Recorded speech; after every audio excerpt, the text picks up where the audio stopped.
Good evening, and thank you for joining us for the West Clermont School Board meeting. Mr. Romano, will you call us to order? Yes, Mrs. Brinkman. Present. Mr. Rudy. Present. Mr. Schaff. Present. Mrs. Delaney. Present. Mr. Chumley. Present. All present. I'd like to make a motion that we withdraw to executive session for the purpose of considering the appointment, employment, dismissal, discipline, promotion, demotion, compensation of or investigation of charges or complaints against a public employee, and I ask for a second. Second. Any discussion needed? Roll call? Mrs. Brinkman. Yes. Mr. Rudy. Yes. Mr. Schaff. Yes. Mrs. Delaney. Yes. Mr. Chumley. Yes. 5 yes. We will be going into executive session and rejoining public session at 7 p.m.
Mr. Romano, please withdraw us from executive session.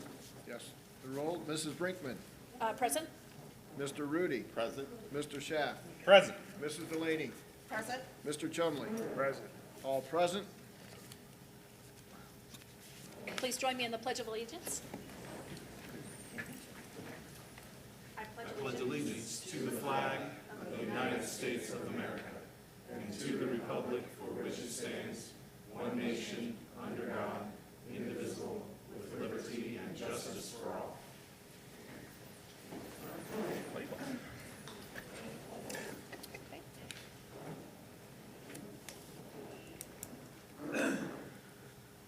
First on the agenda is the adoption of the agenda. We have been given a copy well in advance of the meeting, had opportunity to ask questions, and hearing none or seeing none, I'd like to make a motion that we adopt the agenda as presented and ask for a second. Second. Mr. Chumley, any discussion needed? Roll call? Mrs. Brinkman. Yes. Mr. Chumley. Yes. Mr. Rudy. Yes. Mr. Schaff. Yes. Mrs. Delaney. Yes. 5 yes. Motion approved. Moving on to the public commentary, I'm going to read a little bit of a statement here. Last meeting, we had a little bit of confusion, so we just want to make sure that we set the ground rules for the public comment section. The Board of Education meetings are public meetings under Ohio law. However, the primary purpose of these meetings is for the Board of Education to conduct the business of the school district. While your input is very important to us, public commenting period is generally limited so that we can remain committed to our goal of meeting the business needs of the district in an efficient and productive manner. As a result, we have set aside 30 minutes during tonight's meeting for your comments. While this time is not intended to be a dialogue between guests and our board members, be assured that we are listening intently to your feedback. Issues raised during comments may be addressed at other parts during tonight's meeting, at a future meeting during an executive session, or may be referred to the superintendent or treasurer for follow-up. If you wish to speak, there are a few ground rules according to the board policy that we ask for you to keep in mind. Please step to the lectern and use the microphone so that you can be heard. Prior to speaking, please share your name, address, and group affiliation if applicable. In fairness to all guests, please limit your comments to 3 minutes or less. Please consider refraining from mentioning specific employees by name. Remember that you will be speaking to the entire board and therefore cannot address or question board members individually. Additionally, board members typically do not answer questions during this portion of the meeting. We apply these procedures to all speakers and do not discriminate based on the identity of the speaker, content of the speech, or viewpoint of the speaker. Information about public participation on our public Board of Education meetings can be found in the board policy 0169.1. The link to our board policies and guidelines can be found on the Board of Education's website. Whew. All right, we have a few speakers that would like to come forward. First on the docket is Kelly Thogerson. Please state your name, your address, and limit your comments to 3 minutes, please. Kelly Thogerson, 866 Gorham Drive. Okay. I didn't plan on speaking here today, but I changed my plans because today when I left for work, my child was so frustrated because she isn't allowed to go to school because she's already been quarantined on day 4. And I want to represent the many, many parents that I've spoken to and feel the same way. She's quarantined because she didn't wear a mask, and we don't wear masks for deeply personal reasons, and now has to face a consequence for not wearing one. She didn't meet the 15-minute, 6-foot criteria to be quarantined, and I still have had no response after 2 emails over the weekend to the contact tracer. But I'm not here to confirm masks only work 1% of the time per the CDC's own study, or that your vaccination status makes you exempt for quarantine. The irony is so many kids were quarantined because of a positive case from a vaccinated staff member. Vaccine status and mask wearing are arbitrary, and your quarantine policies need to be discarded or very carefully refined. Even more concerning is that a student received a quarantine letter who's not even enrolled in West Clermont. So that concerns me of how accurate and important is this contact tracing. We need to stop treating the healthy like the sick. Stop playing politics at the kids' expense. If your kid is sick, keep them home. But exactly what legal authority do you have to keep my healthy kid at home? And I ask this question respectfully because a private school in Cincinnati and Butler County has no quarantine policy. And are you relying on the Ohio Department of Health, who has West Clermont District at the top of their graph for COVID-19 cases in their classroom? If you scroll down to the very bottom, this is a combined number from the 2020 to 2021 school year and to date. Or are you relying on Clermont County Public Health, who has similar misrepresentation of data, like actual and presumed numbers combined with large graphs that only represent one person but look like 10 times that many? We need to use common sense and science, not non-factual data or misinformation, to play along that enables more government funding. West Clermont should and could lead.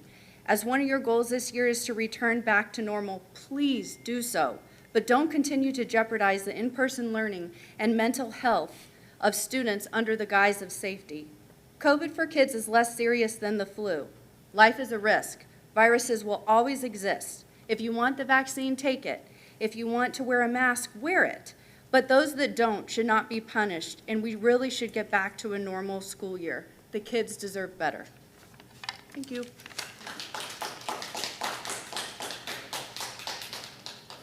Tracy Tonkovich. I didn't write a speech because I'm busy, but I'll make it quick. Under Title 18, Section 241, 242, and 243, you're all in violation, okay? That lady speaks the truth. You don't have no authority to shut down the school.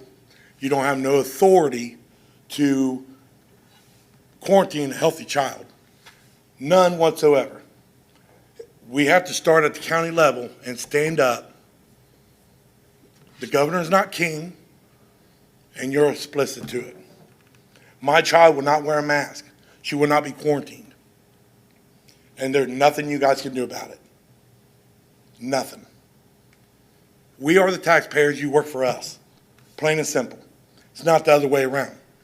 People think it is, but it's not. That's all I got to say. Oh, I'm Tracy Tonkovich, 4447 Dogwood Drive. Sorry. You just got me on the rant. Sorry. Kim Fendi. I hope I pronounced your last name properly. Hello, and thank you. My name is Kim Fendi. I'm new to the school district as a former homeschool parent. Homeschooling was not serving us. My children needed more. I could not handle more, so we're here. I am as a sound healer and energy worker myself. I prescribe to the terrain theory, not germ theory. I think they can work hand in hand, but the terrain theory suggests that if the body is well and balanced, then germs are a natural way of life, and the environment will be dealt with by the body without causing sickness. Therefore, I disagree with wearing masks for healthy children. I think that they cause a lot of risk. I think you all know of the potential learning disabilities. We need to see people's faces to learn. We need to see expression, especially children. Young children that are learning need to see that facial expression and emotion from their teachers and their classmates. It also can cause anxiety, and I also want to highlight that we do our best to maintain nutritional balance and provide pure water to strengthen our immune systems at home. And by sending them to school in masks and on the bus, I feel that is weakening their immune system. We need to be exposed to germs. And I want to point out that according to Ohio Law Section 5501.01, the law does state that public transportation does not include school busing. So I'd like for that to be revisited. Another thing I want to point out was that there's been a lot of studies, or I've been aware of monitoring the CO2 levels of whether it increases and whether oxygen levels decrease when wearing a mask. And it has been shown that this does occur, and in the levels that have been experienced within like 1 to 5 minutes, children are experiencing headaches, 2,000 to 5,000 parts per million, which a healthy range is like 600 to 700. This can cause headaches, sleepiness, poor concentration, loss of attention, increased heart rate, and slight nausea may be present. So I'd like to ask these following questions, in that, do you have proof that masks won't cause longer-term harm to my children? Do you have the legal authority to prescribe my children a medical device and quarantine healthy children? Will you take the liability for any harm done for mandating my child to wear a mask should they suffer any illness or psychological harm or death?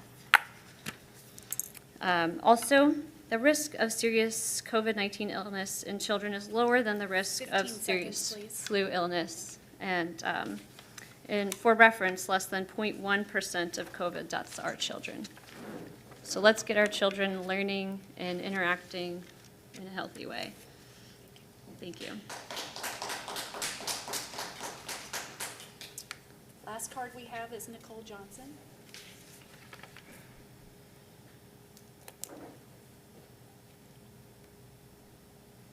Please state your address so I can update your card.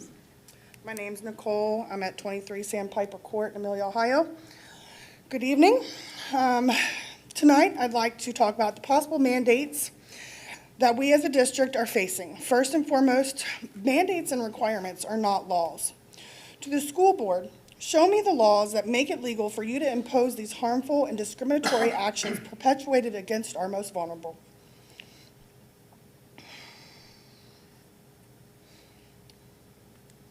I'm sorry.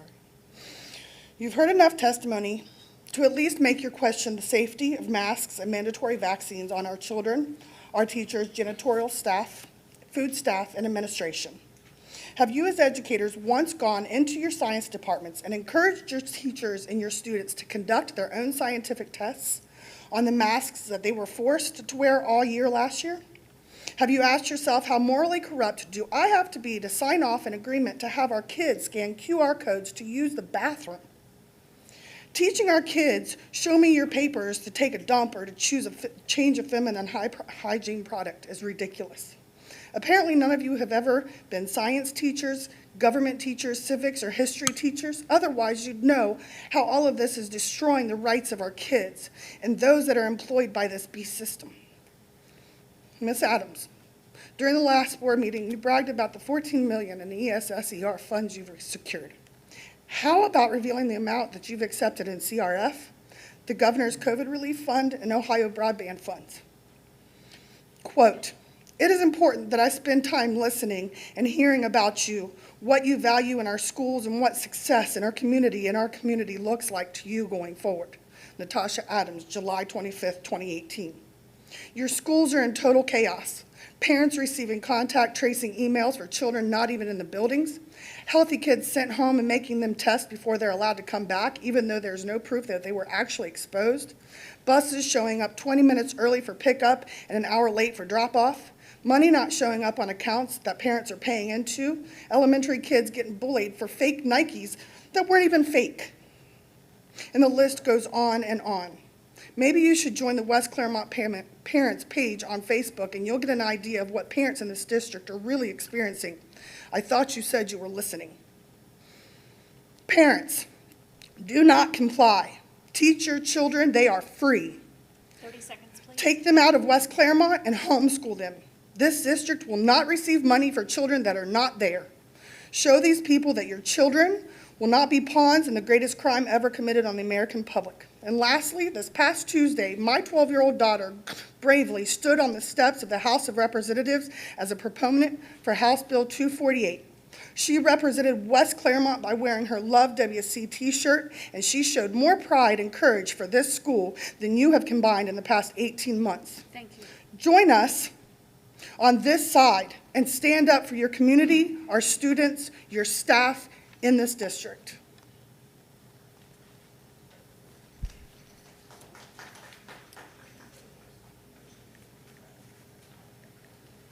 Moving on.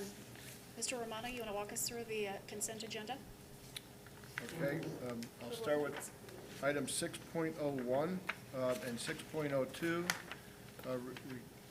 Respectfully request the approval of the minutes. The minutes were for the August 16th, 2021 meeting and for the July 7th, 2021 meeting.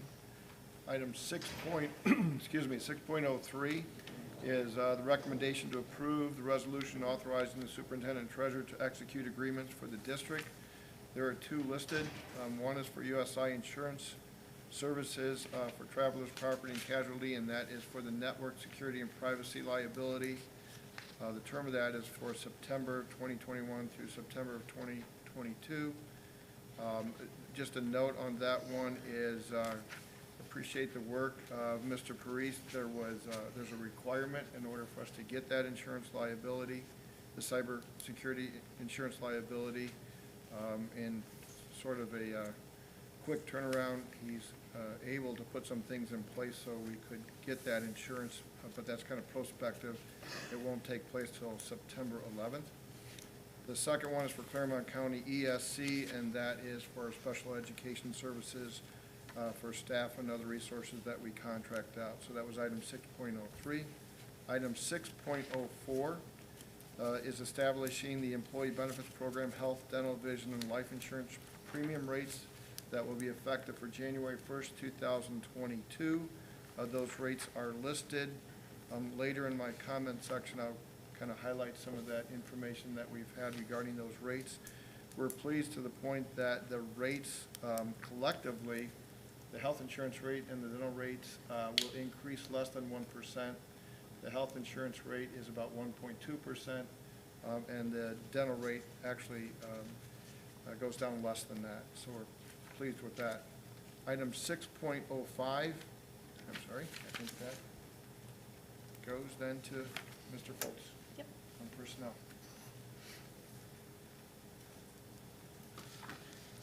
Good evening, members of the board, Mrs. Adams, Mr. Romano. In front of you is the personnel agenda for August 30th, 2021. On the agenda today, we have a resignation of one paraprofessional aide. We also have the proposed hiring of a high school nurse, a district supervising nurse, and a paraprofessional aide. We also have the proposed adjustment of Gay Snyder and Kim Pruitt's title from Assistant Superintendent Administrative Assistant to the Teaching and Learning Coordinator and the Human Resource Coordinator to better define what the jobs they do in their scope of work. Also included is the increasing staff cafeteria workers' hours from 5.5 to 6 hours a day, and transferring second shift custodian from an elementary to a high school position. Included in this agenda is the proposed hiring of 2 part-time paraprofessional aides. We have various supplemental contracts, specifically from Holly Hill and West Clermont High School, filling in the extracurricular stuff and a variety of our supplemental contracts.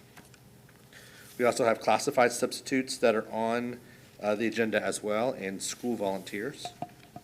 And finally, we have the proposed stipend for a list approval for teaching College Credit Plus courses. So this concludes the review of the personnel agenda for your consideration. Thank you. Next, we have the proposed adoption of the administrative and exempt employee salary schedule for your consideration. These schedules establish a consistent process for salary progression and provide guidelines for Mrs. Adams to make the salary adjustments based on levels of performance. These schedules are built within the previous board-approved salary ranges and support our desire to attract and retain quality staff to grow our children in West Clermont. Thank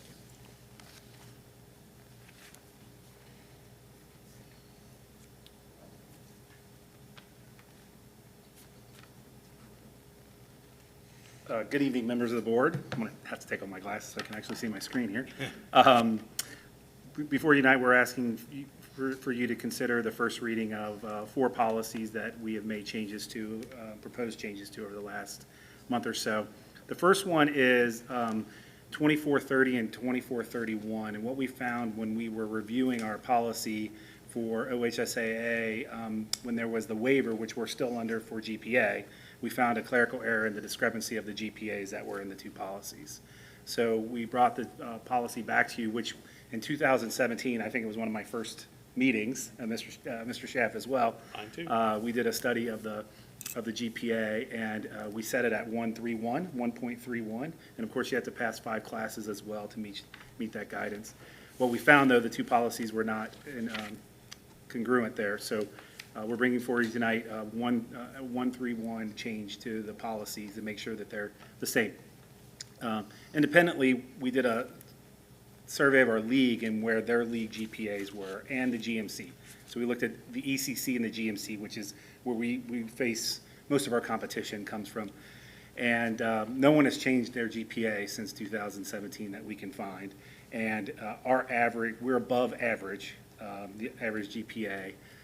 And if we take into account how we consider it, we're actually even higher than a 1.31. It's actually more like a 1.5 when we count pluses and minuses into our GPA piece. So bringing that forward, and know that we did look at the league and our 2 most competitive leagues that we're a part of.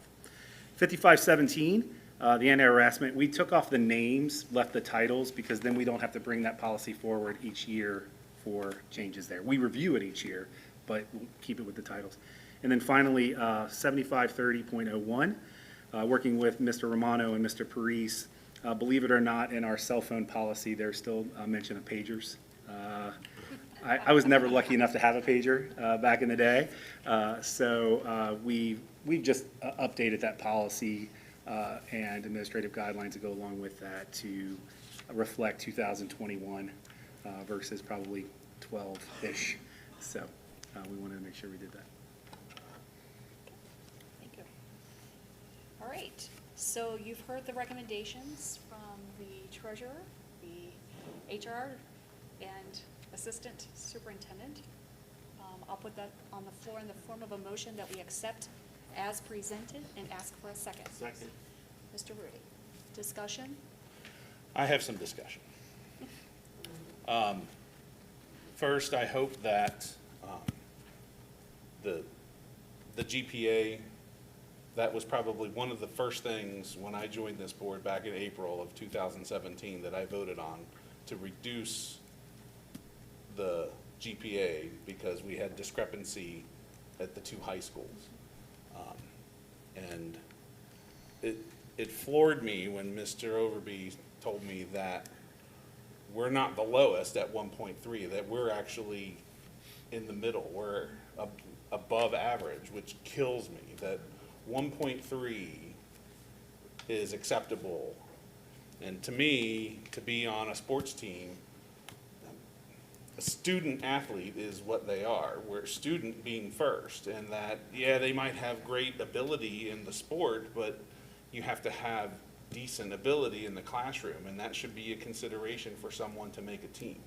You might cut someone who might have a little less ability but has a better grade point average. It was pointed out to me that sometimes students, that the sport or the extracurricular activity is what brings them to school, and I get that. I understand it completely, and that if they didn't have that, then they might leave school altogether. I would hope that if they didn't have that, that they might work a little harder, like they would work a little harder to improve their skills in the sport, improve their skills in the classroom to get back on the team.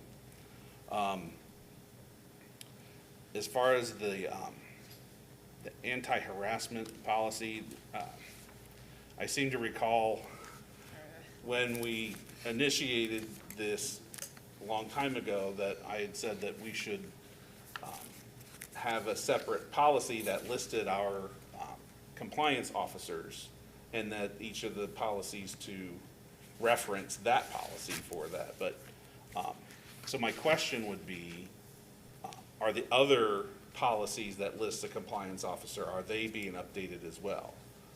We're going to be going through a process and Okay. updating everything throughout the year, so yes. Yeah.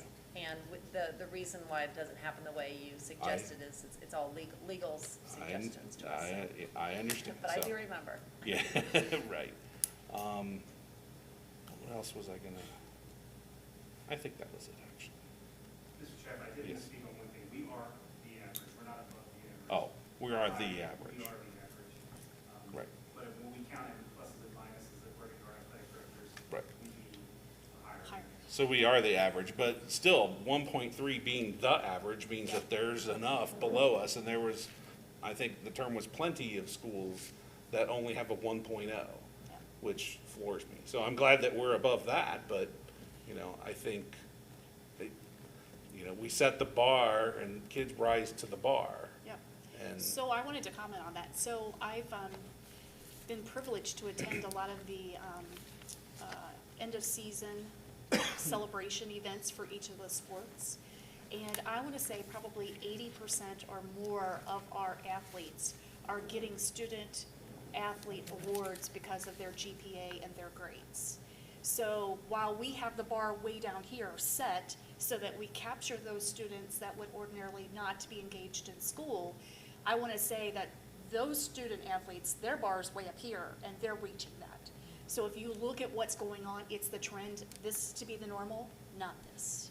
So I agree with you, it's awful low, but I'm glad that our students are not taking advantage of that. And we're still able to capture those unfortunate students that may ordinarily drop out because of their lack of engagement.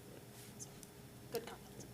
And one last question. So this is first reading of policy, right? Yeah, just first So reading. we're actually not, We're not voting on it. we're just- not, it's part of the consent agenda, but we're not It's just the adopting first these now. Yeah, it's just, Okay. we're just doing the I first just reading, wanted that's to, it.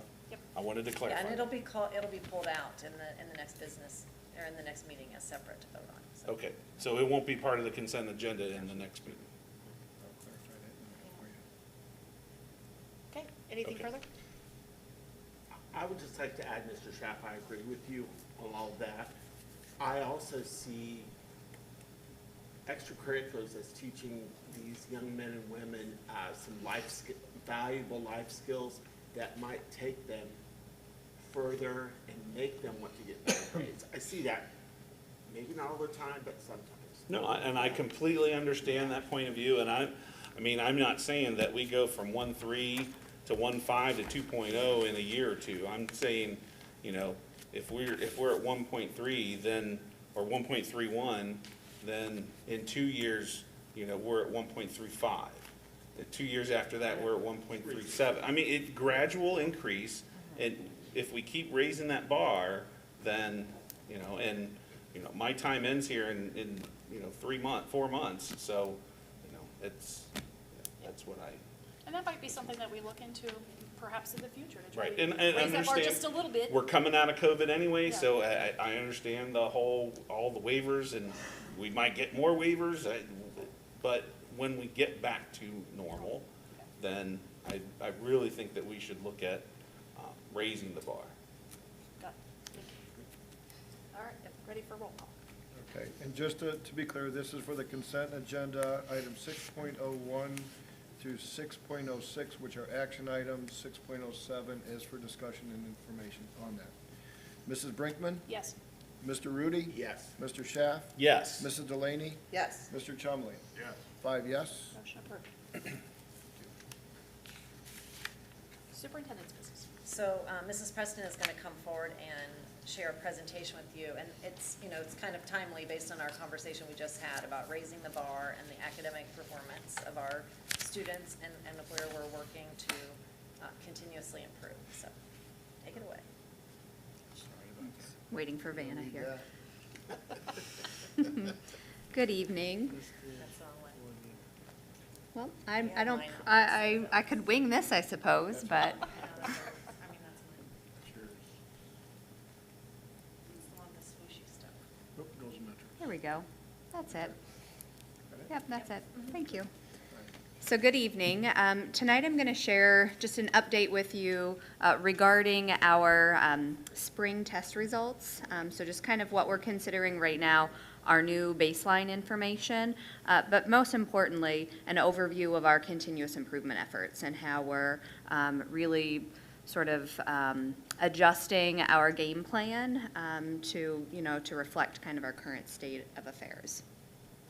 So as a reminder, one of our district's strategic themes is around growing academic achievement and educational opportunity. And so that's really what I'll be sharing an update around. And, our goal really for this year is to focus our ability as a district to come together as one large team, to be able to be responsive to the needs of our students using data, and, to ensure that every learner is fully equipped to, to be able to create the life that he or she desires, and to fully realize our district's portrait of a graduate.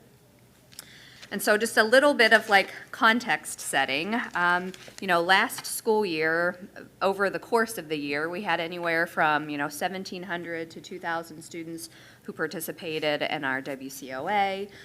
We operated through 3 return to school scenarios, whether it was full face-to-face, hybrid, or full remote.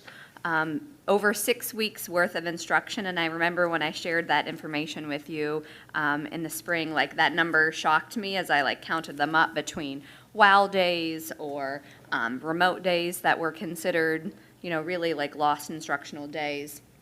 And we also know that COVID impacted students and families differently. And so I think you'll see, that our data reflects that.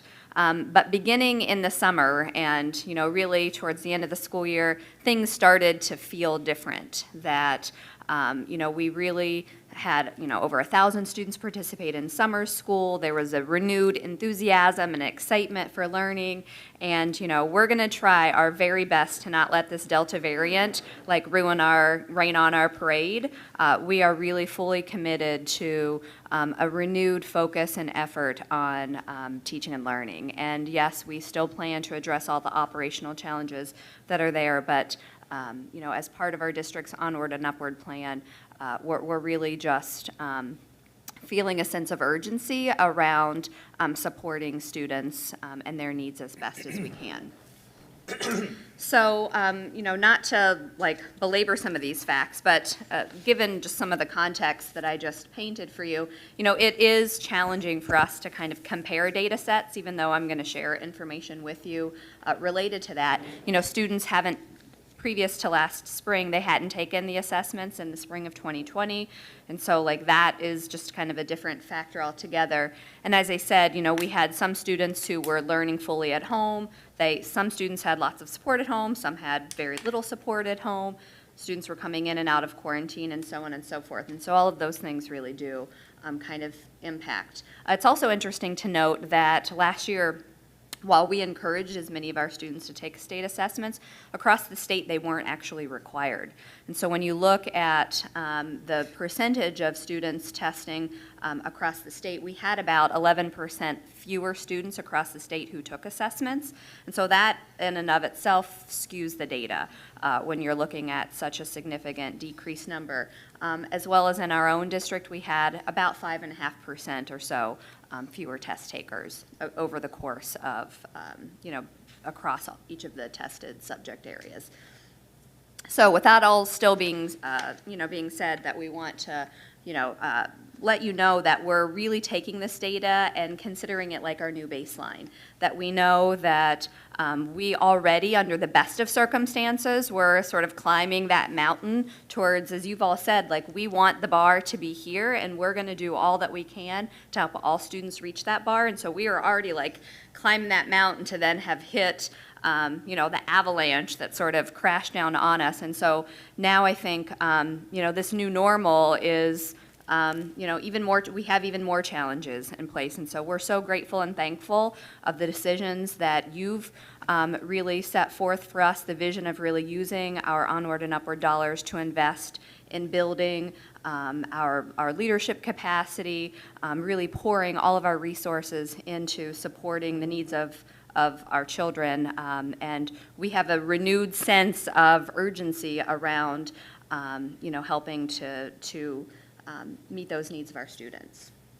So just as a reminder, and this is something we see every year, about 50% of our students come to kindergarten not ready. And, we know, as you've heard us say before, when students start behind, they're much more likely to not finish, to finish behind as well. and that's no different than it's been. You know, one thing I'll point out to you, you know, these data sets reflect our district's milestone data, what we consider sort of, when you think about children, like in their growth charts, you have these kind of moments that you're trying to set your child's growth against. And so that's what these milestone sets of data represent for us. And so one of those is around end-of-year literacy benchmarks. And this is like one reason that I'll like underscore our significant need that we had for a data infrastructure. Right now, our data for these literacy benchmarks lives in a system external to us. And right now, they're like unable, like we're unable to access our data from last spring. And so I can tell you what, you know, various buildings here and there had from just raw files that we've pulled. But that's one of the investments that we've made as part of our onward and upward plan, is to have our own robust data system so that we can have access to actionable information. Generally speaking, though, around 60 to 70% of our first graders have met end of year literacy benchmarks. If I were to, as we looked last spring across our buildings, it was significantly less than that, given that those students were kindergartners and first graders, when we all know that those early years are so impactful.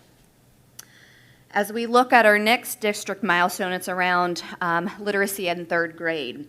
And so you'll see here kind of, and this is what I was alluding to, like we were climbing the mountain from 18 to 19. We were very much looking forward to what our data is going to show us in 2020. And then you can see what our district average was from last spring.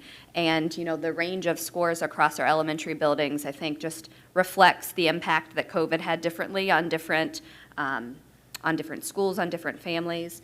And so we have a new, again, a new mountain to climb here, but we're committed to making that happen. When you look at our fifth grade reading and math are the milestones that we look at there. And so similarly, you see, kind of 20% differences in reading in fifth grade, and a decline for sure in math, and a decline in ELA as well. And I will say that our data really reflects trends that we see across the nation, where in many ways students were impacted a bit more dramatically in math than they were in ELA, and that's been true for us as well.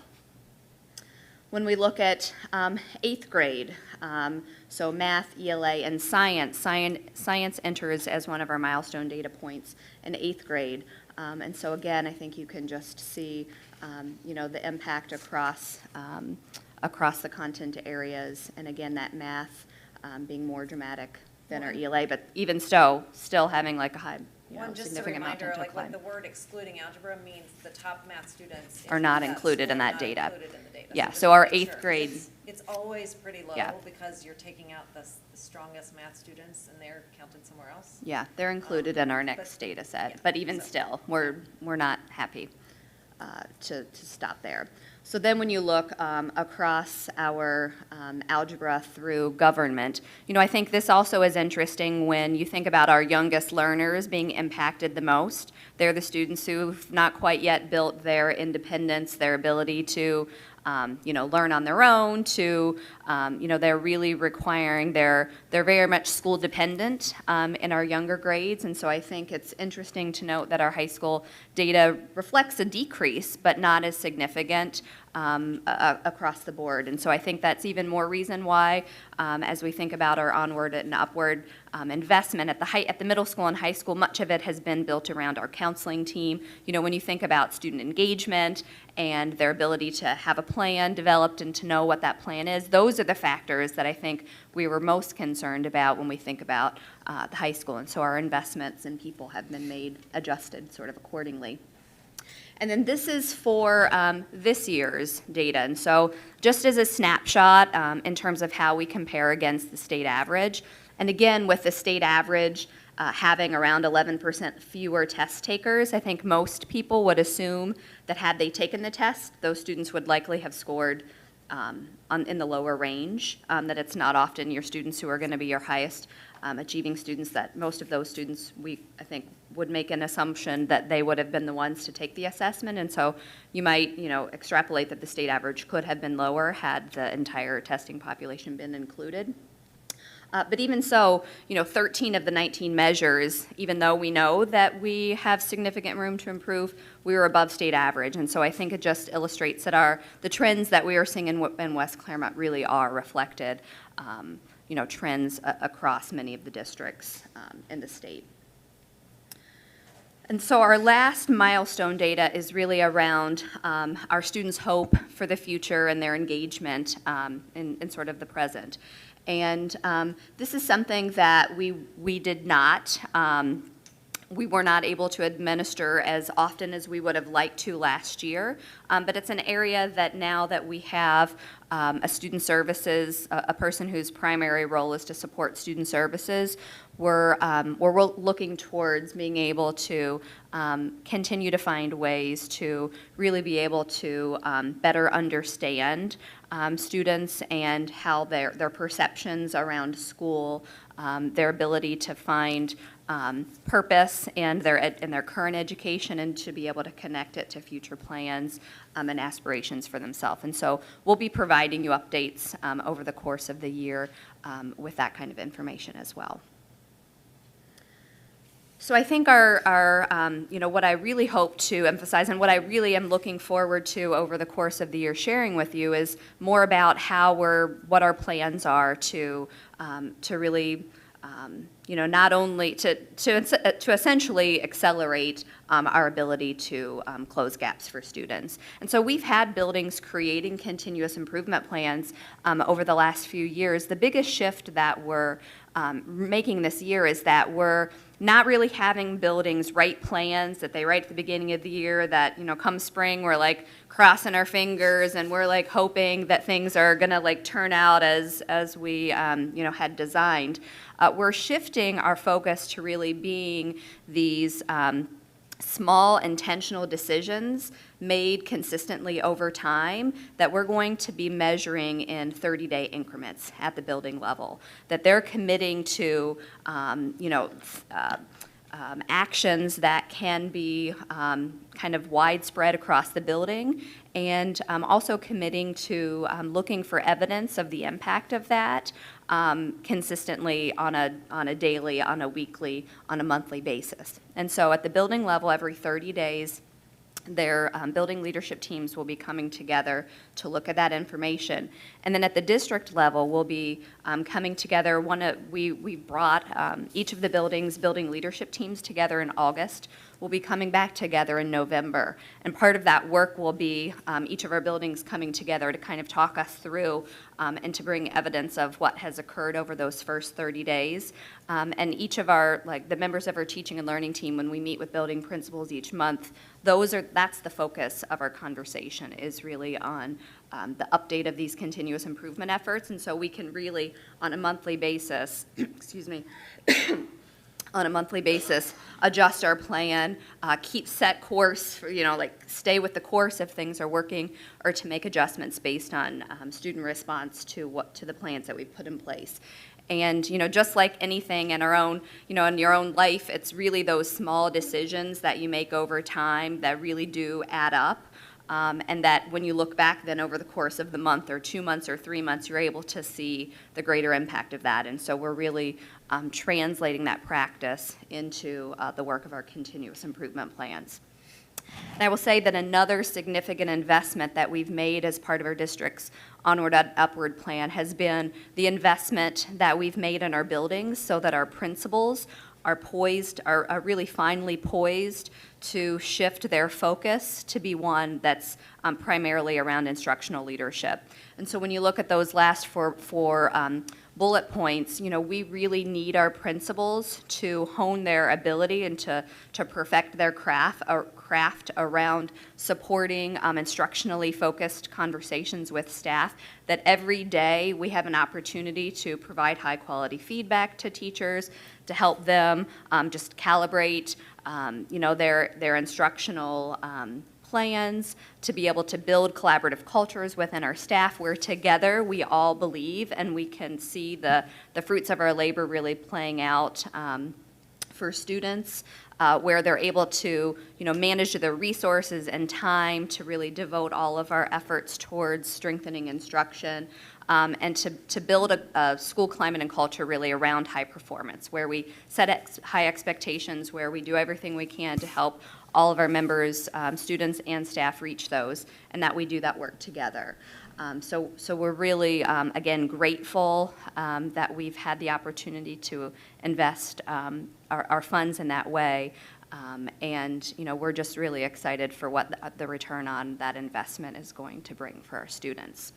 In the box, you'll see reference to some of the additional work in addition to our continuous improvement plan efforts, which really is, for the building principal, the bulk of their work this year.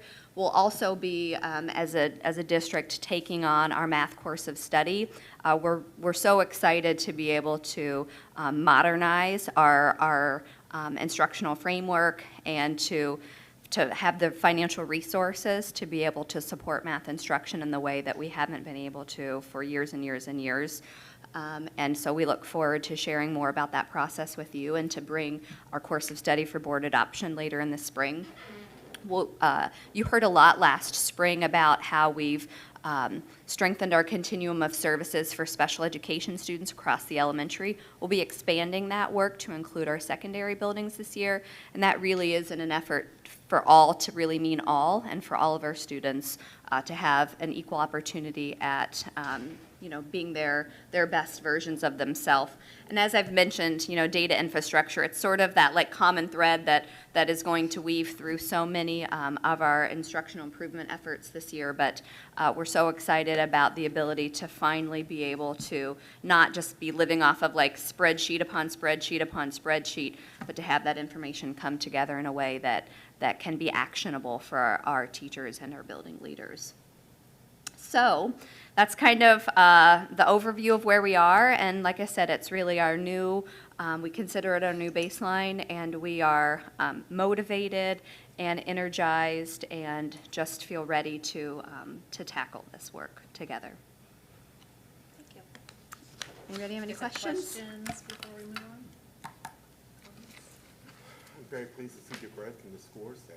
Yeah, I mean, and I have to say, in spring of 2020, it was so disheartening. And if you were to talk to our building principals, our teachers, it was, I mean, no one ever really wants to take a test. No one ever is going to want to celebrate that moment. But there was such positive momentum, and just to have that final recognition of the work that's been put in. So we know we will get there. We'll get there again really soon. It's going to take, it's going to take a minute, but we will. The social studies, I remember when we had the previous tests, and that was the low thing Yeah. to state, and now they're high. Yeah, we're getting there. Well, Which is great. thank you. Despite COVID being so ugly, Yeah, that they were able to do that. A lot of hard work's going on. absolutely. We have, our staff inspires us daily. Absolutely. I do have a quick question. Sure.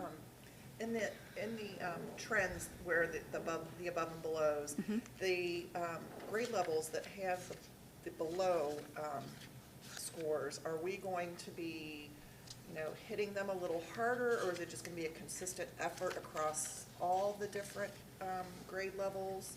So I think just with anything, we're, as I showed you kind of the range of some of our scores, we have buildings who are in different places. Right. And, at the middle school, I think that's where a large majority of our below scores are represented. And so we have, been able to pour resources into that through, from anything to strengthening our special education services. So having a special education case manager plus a supervisor, having a literacy coach and a math coach that we've been able to devote time to, bringing on a director of secondary teaching and learning who's really going to be able to not only support the middle school, but really work on alignment between our elementary, our middle, and our high school. So we've been very intentional about putting our resources where they're needed most. And I also think that, one of the things that that is also true oftentimes at the middle school is that, especially in that transition from 5th grade to 6th grade, that, as part of our work in like the black box here is really being intentional about that vertical alignment. That I think, it's maybe a little easier when you're one building, one middle school and one high school, to like get involved in your efforts there. But I think it's really critical for us to understand the impact of where students are leaving our middle school, where they're leaving elementary, where they're starting middle, and then where they're going to high school. And so that is a significant part of our work, is really understanding both the readiness level for students. I'll give one example for like literacy, where I think one of the areas that we're realizing, it's like a tweak, but a small tweak can make a significant impact, is around like text complexity. And so students may not be learning new skills that are different from what they learned in 5th grade, but the level in which the text that they're required to apply those strategies may be much higher in 6th grade than it was in 5th grade. And so just really working with teachers to like understand the impact of that can significantly impact a student outcome as reflected on a common or as a state assessment. And so it's things like that we're really kind of like rolling up our sleeves alongside of teachers to understand in ways that, now that we have the personnel to really be able to devote that to, we're certain that we'll be able to have an impact on that. Thank you. I'll add in the middle school, because it applies actually to the next agenda item, is that the challenge is that a middle school is not just a smaller version of high school. It requires very unique programming that academically challenges students, that's developmentally responsive, socially equitable, and that the structures in place support that development. And so one of the agenda items coming up next is us really taking a look at the middle school, because you do see that obvious dip, and it's not unusual from district to district. I mean, you'll see that across Ohio. There's often a dip in those transition years. And so we want to do everything we can to leverage the teaming environment that we do have to make that large place feel smaller, and to continue to equip the teachers there, because it's another thing, there's been turnover in that building over the course of these last 3 or 4 years. And so when you're starting fresh with brand new people every year and investing in new people, like it's hard to find that momentum. And so that's why we've started specifically in the 6th grade to change that programming first, and we're going to just keep building on that. Yeah, and I'll just add like one more thing as part of our math course of study, just another example of how it may impact the middle school. One of the things when we were talking about the algebra data, and so for our 8th grade students who are in algebra, 95, 96, 97, like very high percentages of those students are successfully completing Algebra 1 and earning a proficient score on the state assessment. And so one of the things that we want to study, and one of the goals that we have, is increasing the percentage of students who are able to successfully complete algebra by the end of 8th grade. And so like we believe that in doing that we're going to set them on the path for future success in high school by getting some of those things under their belt. And so I think that, things like that where we can really be intentional about building positive momentum and kind of investing in our students in that way, I think you'll see that as a theme throughout much of the work that we're doing this year, including our middle school study. So, thank you. Who gets this next? Dan, do you get this next? Yeah, I'll take it.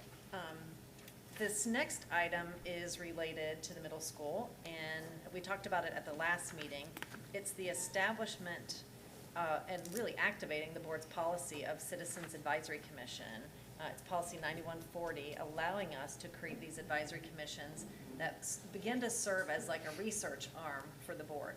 So we're going to activate that specifically around middle school start time and analyzing, in any work that we do, you're trying to look for like root cause of what the data is telling us. And so when we pull this team together, it will be, the board will establish it. We will run in accordance to the bylaws that are attached here in the agenda. The board, working with me, will solicit through an application process people to participate. So it'll be a combination of staff, parents, community members. And then me working with Michelle Delaney and Jim Rudy in this case, we'll take that application process, narrow that list down, and bring a slate of people's names to the Board of Education for vote later in September. So we'll give everyone some time in September to ask us questions, fill out the application process. We'll get a very well-rounded representative group from our community, and kind of move forward from there to study first and foremost middle school start time, what the research says, what is best for our middle school, and kind of unpack those challenges and study not only the academic side of things, but the operational, the financial side of things. And our goal would be by January-ish that the committee could come to you guys and present their findings, present a recommendation to you. And then it'll be up to the board to decide, you can take that recommendation and do something with it, or you can say, thank you very much, and, it's really up to you. So whatever they come up with, it's not a formal, final say, but it is a way to help inform you and to get community investment and a stake, really, in the work that we're doing that can better inform you, because we don't always have time to dig in so deeply to one particular topic. And this has come up a couple times since I've been here superintendent, so it's like the perfect first step for us to be able to analyze and move forward. So tonight I'm asking that you approve the resolution for the Citizens Advisory Commission and the bylaws as presented, and you'll take that action. Okay. You've heard the recommendation of the superintendent. Do we have a motion? So moved. Mr. Schaaf, in a second? Second. Mrs. Delaney? Discussion? I had a question. How many people are you hoping to have on that? Well, we want to have at least 12, and so, in trying to get a representative group completely, it could end up getting larger. The larger the team, sometimes the more unproductive it becomes, and so we want to try to balance that, widespread participation and productivity, so we'll probably fall in that range. It might be a little bit more. What we also might find is that maybe people won't all be members of the committee, but will participate in it. So like there might be members of my team that come in at different points because they have expertise in different areas versus being a standing member. So that way we can get a wider array. And for those in the audience and online listening and watching, how, if they were interested in, how would they get connected? Okay, well, we're going to send out, we'll also put it on our website. Not immediately following this meeting, but probably early tomorrow, we'll send out a communication to all families. We'll post it on social media. We'll have it on our website. There will be an application process. It's like a 10 or 12 question Google form, so it's not really complicated. There's an opportunity in there for them to also attach a resume. It's not required, but it's a way just to kind of show their depth of experience, because we're looking for people who have experience in school issues or community issues, have some leadership capabilities, because if you get into the bylaws, we'll need a committee member to become kind of the chairman. We'll need a vice chairman. I'm not sure if it's called that exactly, but same idea, and then a secretary. So we'll need some not only strong interest, but some strong skills to help us carry this load. Thank you. Sure. Do you envision the same group to continue different projects, or do you think that they will break up each time? And It's likely that the way the bylaws are set up, this would go for a 2-year stint. And so it would start with the topic that the board selects, so start with middle school start time. And at that time, the board can decide, okay, thank you, we'd like to dissolve this and wrap this up. Or, hey, this has gone really well, we have another topic we'd really like people to dig into, so you assign the next topic. So it has the opportunity for a 2-year stint, but it could also end as soon as you say it ends. And I like that, because if you're looking at the middle school study, you may have 5th grade parents, you may have middle school Yeah. parents, and limited to that bunch because they have a true vested interest. Where if you were looking at something else that was more elementary or high school driven or district-wide driven, you'd want to expand that application to include others, not just And your it does middle give school us population. flexibility for It that. does give you that. Yes. Good. Anything further? Nope. Roll call. Mr. Schaaf? Yes. Mrs. Delaney? Yes. Mr. Chudley? Yes. Mrs. Brinkman? Yes? Mr. Rudy? Yes. 5 yes. Motion approved.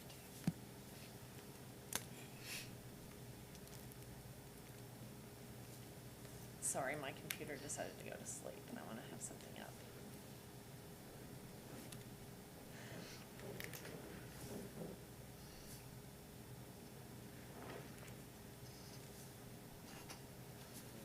very much. So, you know, as we continue, like we made it through 4 days last week of opening our school, and it was really a great start to the school year. So proud of students and the staff. They were just so happy to be back, and it's just so good to have, you know, voices filling the hallways again, and we're more crowded than we were last year. You know, those 1,800 to 2,000 students are back from WCOA, and so it's an exciting environment. And yet, as a school system, as a school board, we have this challenge of balancing academic and social emotional learning and the COVID health risks. And it's a daily challenge to wrestle with. And we would like nothing more than to have every conversation be about what Mrs. Preston was talking about teaching and learning, and to never have to talk about this again. But we are certainly always going to keep safety first. And we're going to do everything in our power to ensure that students' barriers are knocked out and they can come to school and learn. So it is just without question that both the educational and the public health feel very, very much that we're balancing dealing with the medical, the COVID-19 pandemic that we're still living, but needing at the same time to prioritize in-person learning. And that is understood as something that if we don't keep focusing on that, compromises both students' academic as well as social emotional health. And so that is our priority here, and that's what's most important. And I will say, in addition, what's most important in our school is the relationships that we have with our kids and family. I mean, you've heard over the last 2 board meetings some really passionate voices. And we welcome people speaking and sharing. But you can sense in the air, like it's kind of us, them, in some cases where there's just this negativity in the air, in maybe emails that we receive or phone calls that we make around this topic.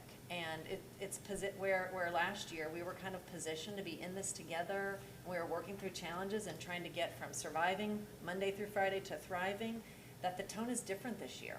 And so we are working really hard to turn that around and to stay partners with our parents, but it feels like an uphill battle.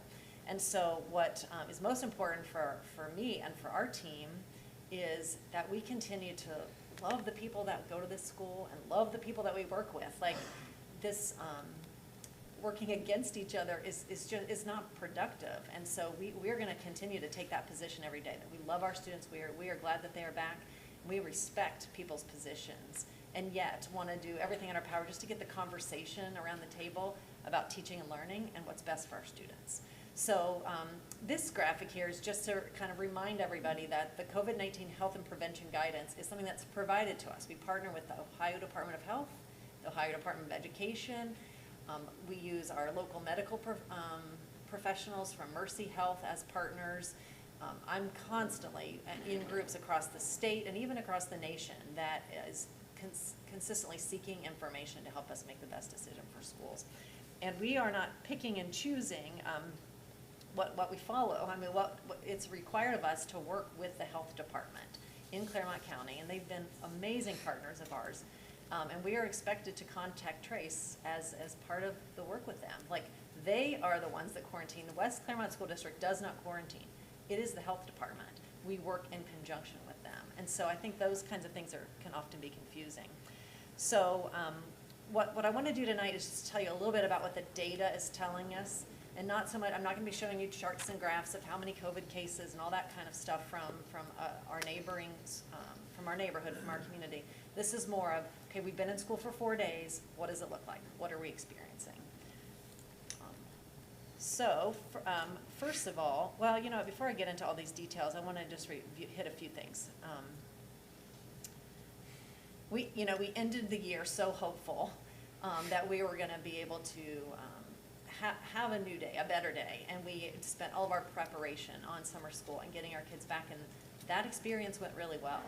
And we thought we would continue that momentum into the school year, and yet the Delta variant has, and the infectious, more contagious version of this virus affecting a bigger range of people has certainly stopped us in our tracks a little bit.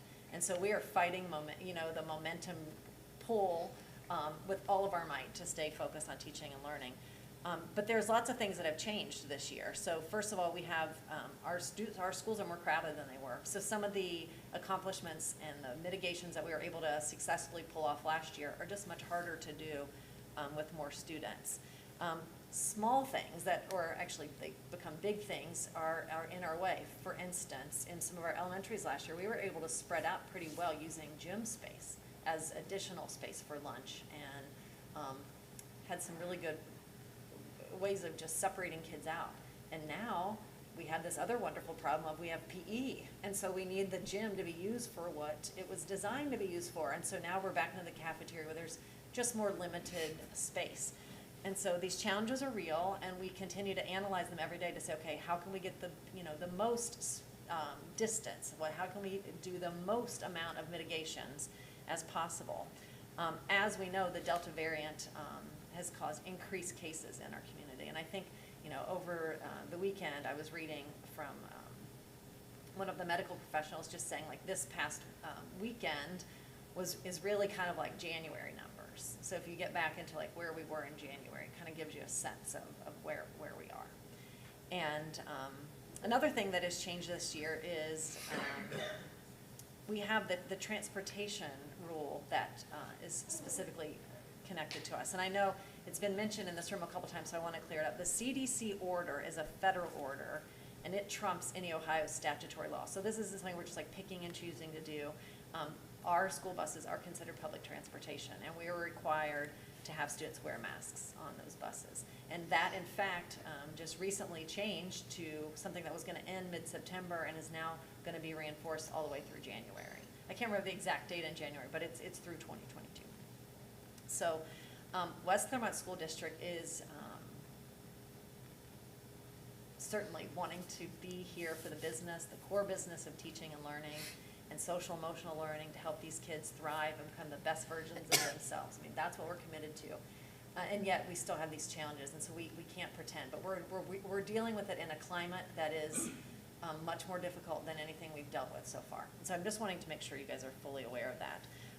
In our strong recommendation that we've made for people to wear masks, just to give you an idea, and this is very rough, this is more principals giving me kind of a global picture of how we started school last week. We're seeing about 10% of staff and students wearing the mask. That's kind of how it's landed. So I want to share with you through these next couple slides, like what that data then looks like in our schools and comparing it to last year. So these graphics, I will say I was on a call with Governor DeWine and about 10 or 12 other superintendents the other day. We were asked to come on and really talk about what's it like on the ground, what are we experiencing, and we were just talking about the confusion that kids have. Like, I've had conversations with third graders on playgrounds of, why do I have to wear a mask here if I don't have to wear a mask at McDonald's or at the playland at McDonald's? Like, how's recess any different? And just trying to really understand and question. It's confusing for our kids. It's stressful for our athletes who are like minutes to play, and we're having to contact trace and say, are they going to have to be pulled off the field or whatever? I hear it in parents' voices tonight. I got my first call as a mom of my daughter is a contact trace. I mean, it's like you're like, no, not again. Like you just want kids to be able to have life. You want them to be able to go to school and do their thing. But we can't pretend that these requirements are here and that it has an impact on us. So another thing that we were talking about with Governor DeWine when I was on with the superintendents is, these documents that are being sent out from Ohio Department of Health and the ODE are confusing. They are not as clear as they could be, and so it leaves a lot of room for interpretation.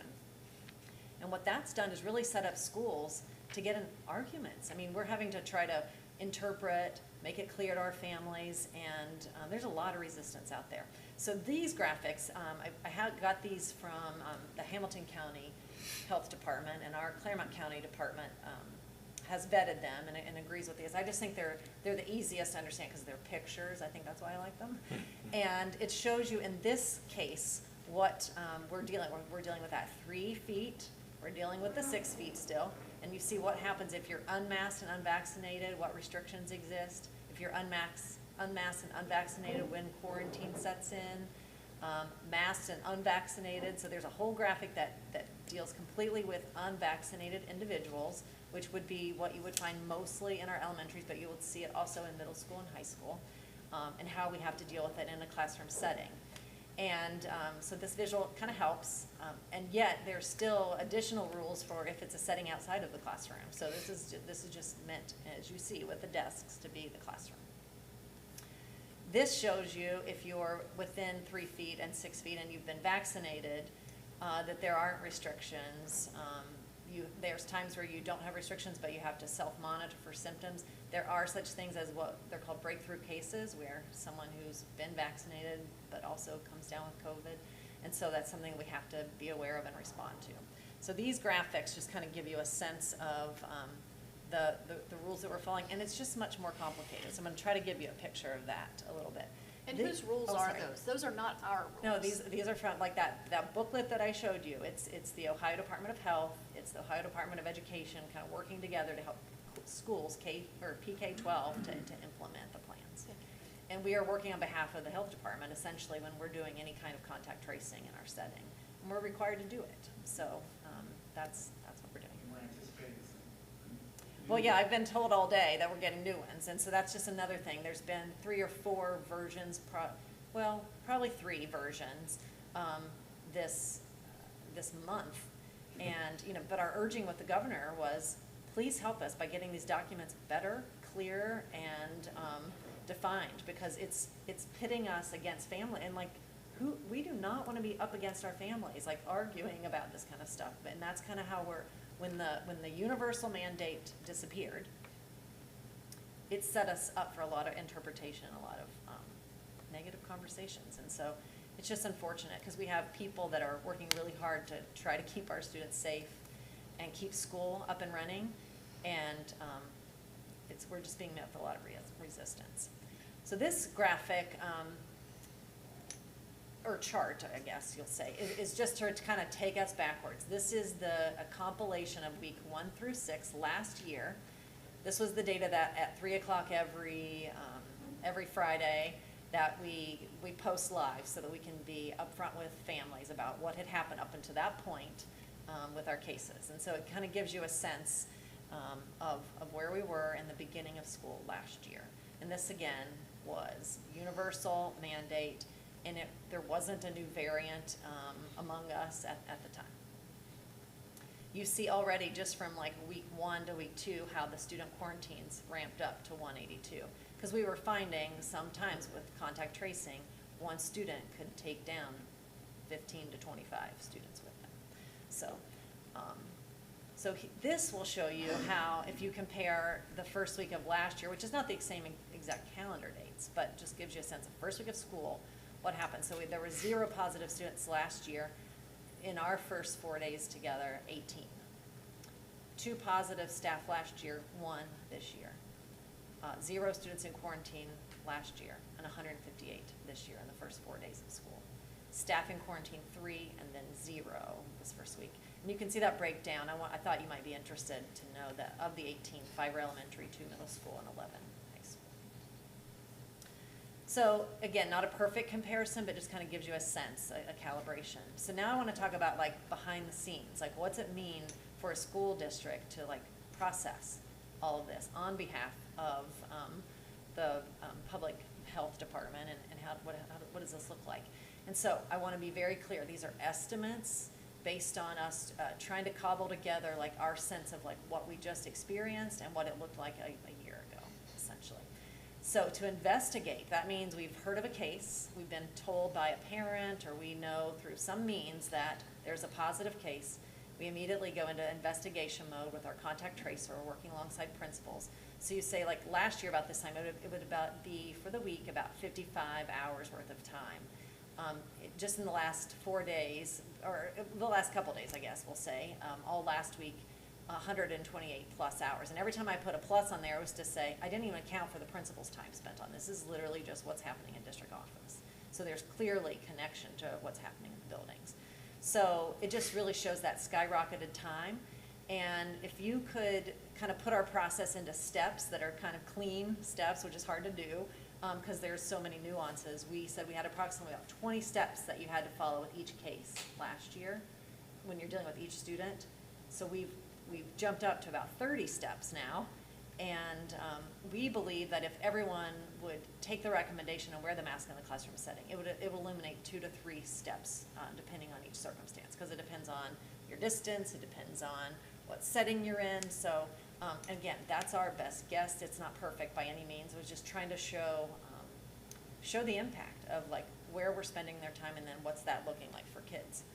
So to take it just a little bit further, this shows you what quarantine means this school year, because it's slightly different than last year. First, it means there's going to be a substitute in the classroom for that teacher. The teacher will use a sick day. There's no longer accommodations for them to not use their time like there was last year. So teachers use their sick day, and we are not having them remote in from home. It's just they provide lesson plans as they would have any other school year. For our students and families, our students will engage with school and be able to get their attendance requirements met through engaging with Schoology, our learning management system. So it might not be an exact replica of the lesson, but it'll be an equivalent lesson that meets the standards of the day. There won't be live lessons, and depending on the situation, it's anywhere from 5 to 14 days without teacher-directed instruction. And so that's a big gap, when students get quarantined. And of course, this puts undue stressful moments on families trying to deal with childcare. So every time those numbers are up, every time we're required to work the process for the Clermont County Health Department and our students get quarantined, these are the kinds of impacts. And it's just a snapshot, there's kind of ripple effects from here, as we all know. So just to give you some background data to keep in mind, we know that approximately 60% of our staff are vaccinated. So that gives you just a sense of like what we're dealing with in-house. We're probably going to survey again. This is something they're not required to tell us. This is a self-report, and obviously is required if it's part of a contact tracing. But just globally, we know about 60%. So far last week, we have one breakthrough case, and a breakthrough case means that someone's been vaccinated and yet they still have COVID. So there's been one. Right? The second thing, or the next thing I want to point out is that there's been one outbreak case. And although outbreak, it's always been confusing to me since last year because outbreak sounds like it's just everywhere. It just means one case linked to another. And so there is one example of that in our system so far just from the last 4 days. And so that's the thing as school leaders, that when we think about operating and when do we like increase mitigation or change our operating mode or whatever it might be, you're paying attention to like how much transmission is happening inside of the school and how many cases are outbreaks, and just like what is the data differently than what we experienced last year. So the things that we're going to continue to monitor is how many fewer quarantines would there be if students and staff followed the recommendations to wear a mask? So if more people are doing that, would we keep more kids in school face-to-face? Because ultimately that is the goal, regardless of anybody's beliefs or like what's going on. Like that is the ultimate goal, is face-to-face instruction. And so that's why we've been strongly recommending it, but not many people are taking us up on that. As I said, there's possible changes in our quarantine and isolation protocols from the Ohio Department of Health. I'm not anticipating anything major. I think it's going to be more clarification, but you never know until you see it. And so we're just waiting for that to come out. We did on the call ask the governor to set up some studies like he did last year with comparing schools that were requiring masks versus schools that weren't, so that we could get some fresher data to say like what are the best practices, what's going to make the biggest difference, because that's all we want, is we want to just do what's best for all of our students. And so that was one thing that we asked. And we also asked him to take a deeper look, a deeper dive into the environments of lunch, recess, and hallways, and just those bigger environments, and PE class, because that seems to be where the most people are taken out through quarantining, through those environments that are not as structured as a classroom. We'll continue. Are there other mitigations that we need to consider, things that we were maybe not able to pull off to the degree that we were last year, but that we need to put in place differently? We'll always be asking, can we operate? Because that's where, if you'll remember, whenever we needed to make some changes, and we started around Thanksgiving, so there's always that pattern of after a holiday, something gets a little bit interesting. That's where we made our most adjustments, where we had to do online learning or hybrid. And I know in Clermont County, we've had 2 schools who've chosen to require the mask because of the cases that they were dealing with. And we've had 1 school in Clermont County that has had to change their mode of operation for a couple of days because of cases. And so, you know, we're still early in the game of just being back in school, but these are the kinds of things that are happening around us. And so that's why I'm making you aware, because, you know, it may happen to us. Also on my call with the governor, it was mentioned that with the Delta variant, when you look across different countries, that you kind of see like a 5-week cycle, 5-6 week cycle. And we were kind of like at week 4 or 5. I'm forgetting right now because I guess I'm getting tired, but we were just like 1 week away from hitting that plateau. So the question on the call was, will this stay the same here now that we're back in school, or will being back in school have an effect of that? So that's just yet to be found out. So we're hoping that this thing is, you know, fading away, but we just don't know. So these are the things that we are thinking about and processing as a team. It's an extreme amount of time that's being spent on this, and again, the emotion attached to it, because everything, instead of a compliance or a kind of working with us, there's just potential argument. And I don't mean that with every person, and I don't even say it to be critical. It's an emotional topic. Like, people they're done, they're finished. And so, and then that just kind of, you know, feeds the fire a little bit. So you know, I feel for everybody. And again, as a mom, like, I experience it myself, and you just want to say no. But this is the mode that we're living in, and we've got to do the best that we can. I also just want to add one other piece, and I lost track for 1 second, so give me just 1 minute.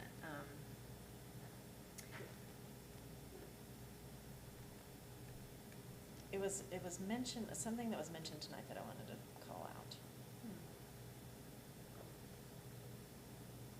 Well, I think I lost it. I don't know, I might think of it in a minute. Why don't you guys, if you have questions for me, oh, I know what it was. It was about, there was questioning of our letters, sending out to quarantine people. I think there was maybe a post out there on the internet that was saying, these people are quarantining my kids, or they're wanting, you know, and they don't even go to West Clermont. Well, one thing is just kind of like a reality for everyone, and just what we deal with as schools. We are still working hard to get our families to do that registration process that's so important, so we can confirm who is coming in, like if they have a new change of address, or, you know, life change, whatever it is. Like, we're still trying to gather that data, which is extremely important for emergencies or whatever, so we'll keep doing that. Secondly, like, students, you can't just like take a phone call and eject a student from our rosters. Like, there's a paperwork process, and it has to do with sharing of records and all of that. And so during that first week of school is a lot of times when all that's happening. So it's not just a 1 phone call and done. There are records requests that come from other schools, and then once we hand that over and that's official, that's when students come off our roster. So although it sounds like we're careless and we don't know who goes there, that's what you spend time doing in the first couple days of school, is figuring out who's coming back, who's maybe gone to another school, who's moved to another state. This is our work right now. So, And so what I hear you say is that unless they've officially withdrawn and their records moved to another district, yeah, they're still on our books. on our Like, we're still books, responsible. and they're given a schedule. Yes. And so when we do our contract tracing, the schedule says they should be there. Yes. And then we got caught we communicated to students that really aren't there because their records haven't been officially. Yes, and so I Gotcha. share that just as, like, that's a reality of opening a school year. I don't share that to say we're perfect and we never make any errors, because certainly when you're dealing with this many people, with this many sets of information, and it comes out a lot out of our office and district office working with a building that's all the way over there. Like, we're not physically there, but we're trying to gain as much information as we can. Because here's the deal, this is what we're trying to do. We are trying to invest in teaching and learning here. We're trying to put every resource wrapped around that principle so that can be their focus, and mitigate on the side these other operational kinds of things. We don't want this to be the main work of building principals and teachers. Like, we want it to be handled as much as we can. But it has gotten so big, like, it has just skyrocketed, because it's not just a call and it's done. it's a call, it's an argument, it's, and just lots of questions. You know, again, I'm not trying to paint everybody being a problem for us. I'm just trying to say, like, the psyche of people is concerning because, as I said, everyone just wants to move on, and there's still some things holding us back. And we're trying to, like, reconcile that without becoming us versus them with our families, because they're who matter most to us. And it's just really challenging. And so I don't say it all to whine to you and to say we can't handle this, but to let you know it's a real challenge. And we're in 4 days of school so far. So, you know, you just imagine it, like, okay, what's next? Where's this going? So. Just a quick data point, because a lot of conversations are outside of all this. I listened to one of our folks tonight talk to a parent for 15 minutes, just walking them through how they get tested, how that process all works, where they can get tested. So to honor parents and their time, like their true concern, making sure they understand the process. Literally, these phone calls are not 2 minutes, they're 10, 15 minutes apiece, just so the parents understand what options they have for testing and where they can do that, and all those other pieces, so. And our parents want to know that their kids are going to be safe, that they're going to be okay, that there are steps they can follow, that their job isn't compromised. I mean, there's just so many things at play, so much emotion, and we all understand it. And so again, this is not about pointing fingers saying we're trying to be all right and all the parents are making it hard on us. I don't mean to convey that at all. We're just saying there's a lot of dynamics at play here. And that what's best for this district is that we come together, and we continue to put our best foot forward every day, and that teaching and learning become prioritized. Because the more we are not talking about that in this room, and we're talking about another topic, the more that will ripple out and affect our students long term. So. Would it be helpful to the graphics that you displayed? With the kids? With the kids, would it be helpful if we posted those graphics to the Wolfpack hub so that parents can maybe understand? Yeah, I've been a waiting. little bit? Claremont County was going to Claremont County-ize them, so I was going to present those out because these are specifically Hamilton County, and so I think they're still working on that. It's just, they're very slammed and overwhelmed. So I think that is, Jeffrey started playing with it today, actually, and he has he created kind of a version of it to help out. Because I do think all the words and there's just so many nuances. It gets, even the flow charts get confusing. Yeah. And I think this is the cleanest. It's very confusing, and as a healthcare professional, Yeah. I mean, I have to, go back and double check things too when I get asked questions, because Yes. it's not straightforward and No, simple. and there can be, like, you can be working on a document and they can change one word or 2 words in it, and you're like, oh my gosh, where did that document come from? And so it's an Yeah, intense. the and or Yes. the this and that type, that really like changes the whole. It does. So being a mom of a senior athlete, my child has asked me no fewer than 30 times in the last month, what if this, then that? What happens if this? And it's like, oh boy. And he gets it all jumbled up. So before the meeting tonight, I shared a copy of that with him, and he said that was perfectly clear. He understood every bit of it. And I think that if he, being a 17-year-old, could see it and visualize it, I think our parents would appreciate that as well. Yeah, and I got this on the call I was on last Friday, and I like it visually much better than everything that we've had so far. Yep. Okay, any other questions or comments before we move on? We had a great week, a great start, and we are trying with all of our might to stay focused on the right things here. But I felt it really important for you to understand the operational side of this, the health and safety of our students, and then everything in our power that we're taking to try to keep people in school, because that's why we're here. So my one question is, on the one about, we have 18 positive students with the one outbreak. So of the 18, we suspect that one of those 18 came from the school setting, as opposed to from either extracurriculars or Yeah, from. it would mean likely it would mean somebody was quarantined because of a case, ended up showing symptoms and having it. So you can never fully. You can never, prove it. for sure, yeah. But those are the things, we didn't have too many of those last year, overall, considering what we thought we were going to have. And so those are the numbers that we really pay attention to, that we're very concerned about, is that transmission inside of school. And And then depending on how many students we have, depending on what numbers you're looking at and all of that good stuff, having one breakout case with 8,000 students is really not alarming. I mean, you don't want anybody to get it, obviously, that's not what I'm saying, but Right. it's not overly concerning that we have an outbreak with one student being exposed and getting sick. And that's always the hardest thing about any of that, and I think I've said this even before, because you get so kind of operational, so tactical about thinking about this, and like, we're talking about humans and how, them being healthy, and so like, we never want to seem like we're not compassionate in any way, but you have to kind of get into like process mode and kind of work these systems, because it's complicated. I mean, when you're dealing with one case, takes 30 steps, and there's lots of conversations in between there. Yeah, there's room for error, and there's room for a lot of confusion, and so we're always just trying to unpack that, because we want to serve our students well, we want to communicate with our parents well, and try to be as efficient as possible. Every day we try to look for a way to like shave off something to make it more efficient and effective, and it's been extra challenging this year. Well, and I think with the exposure and the health department's, requirements of quarantining, that's to help mitigate the outbreak. I mean, if someone has it, whether they got it from school or not, they have it. But, they're not within if we're outside of the 6 foot and not wearing a mask, then you're exposed and you have a greater chance of getting it. And, it's to prevent that. So,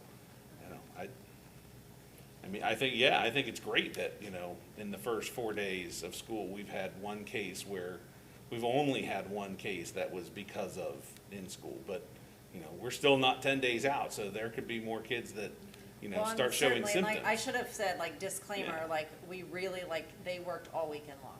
And so, like, I didn't share any of the data that came, like, that's, like, fresh off the press. So they've been, they're probably working right now, right? Mr. Overby, they're probably working right now, dealing with the ones from today. So it is certainly, when I learned over this morning when I was reading my emails that the cases are more like January-like, we probably had that same feeling in our office today as the numbers went up. So you'll see different charts by Friday. Mm-hmm. Would you thank those that are on that committee? Yes, Whether yes. they've signed up for it or not, let them know that we do appreciate their efforts. Well, and that is one thing, I appreciate you saying that, because these are our assistants who work with us. Like, as administrators, like, we often field calls where, because, when you're dealing with your precious cargo, your babies, like, you're gonna be passionate about it. We're kind of used to that a little bit more, and these are our staff members that are, that's not what they signed up for They're taking necessarily. much of the team. They Right. are, and Right. so, and they are incredible people, and they care about doing this right, like, we're not making up the rules to try to make life terrible for people. Like, we're following what's expected of us and trying to put our best foot forward every day. Well, and if we're, if we're taking that time and doing it right, we're also providing accurate data to reflect our situation, which is very important, because we all know that we're not necessarily seeing accurate data across the. Well, yeah, and it gets confusing, and so that's why we try to stick with like our process, keep them as consistently as we can. That's why we go to Friday at 3, and then we deal with whatever happens over the weekend, and we put it out there for people, and we'll continue to do that. So, well, I thank you for giving me a chance just to say we had a great start. We are so excited to be back, and yet we have some little challenges here that we're trying to muddle through. So, all right, I'll stop now. All right, moving on to treasurer's business. All right, thank you. There's 2 items for action, and then a brief report. First of all, I want to thank Mr. Schaff and Mrs. Delaney. We did have another finance committee last week, and we've been trying to meet with some consistency, so I do appreciate their time, because I know they have 2 board meetings a month plus the committee meetings, so I do appreciate their time with that. The first item is a proposed rural enterprise zone tax exemption, and just a little information on that. I know we've had that in our packet, but there is an enterprise zone within the county, pretty much, that's already been established some time back. And so what it really requires then is an application to have that exemption. With this one specifically, it's for 10 years, 60%. The estimated improvement is $700,000. if we look at how does that boil down to tax revenue, what's being exempted and what's the revenue for the district. What's being exempted is about $5,880. Additional revenue, or the 40% that will come to the district, is about $3,920 annually. Some other economic impacts, it's estimated that with that improvement, it would bring close to $350,000 of an annual payroll out of that entity. What that means is in numbers for jobs, it's estimated 10 to 12 full-time jobs the first year, growing to 14 to 16 by year 3, and then 14 to 16 part-time jobs, growing to 18 to 20 in year 3. And it's probably not often that, a recommendation comes to this, but there's a balance between economic development and, what can be exempted with that. I think a positive thing about this one is it's not a residential area where we're exempting property that's going to bring students or bring children with it, and then all of a sudden we're exempting the money with that's there. We did have the action item, the resolution prepared by the attorney, and so the recommendation is to accept the resolution approving tax exemptions for private improvements to real property to be authorized as part of an enterprise zone within the city of Amelia in Clermont County, and waiving certain notices and exclusions in connection herewith. So that is so recommended. For the recommendation of the treasurer, do we have a motion? So moved. Mrs. Delaney, and a second? Second. Mr. Chumley? Discussion? So, my contention is that this is Pierce Township. It's actually within the former borders of Village of Amelia, but it's actually in Pierce Township. And I'm a little disgruntled in the way that Pierce Township has treated West Clermont, in that any other TIF that they come and ask for, they just tell us what they're doing. We're not partnering with them. Union Township, on the other hand, partners with us. And so my first gut instinct was Pierce Township is bringing this to it? No. But this isn't about that. This is about the jobs that it's creating. It's about the opportunity.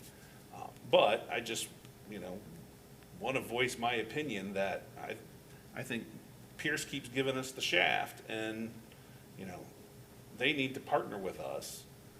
And I would agree with your comments. Right. I do understand that Mrs. Adams and Mr. Romano are working with Pierce Township to build that relationship, so that those activities could be minimized or completely eliminated.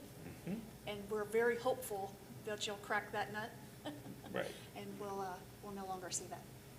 So, but I mean, yeah, it's, like I said, first instinct was absolutely not, but this it's not residential, it's through the county, it's through opportunity zone, it's all about, helping the small business and jobs and all of that, so, Okay, thank you. Anything further? I just want to say, I also agree with you, Jim, on the thing on Pierce Township. And I do hope that, yeah, like you said, that nut gets cracked and that we're able to partner with them and be partners instead of,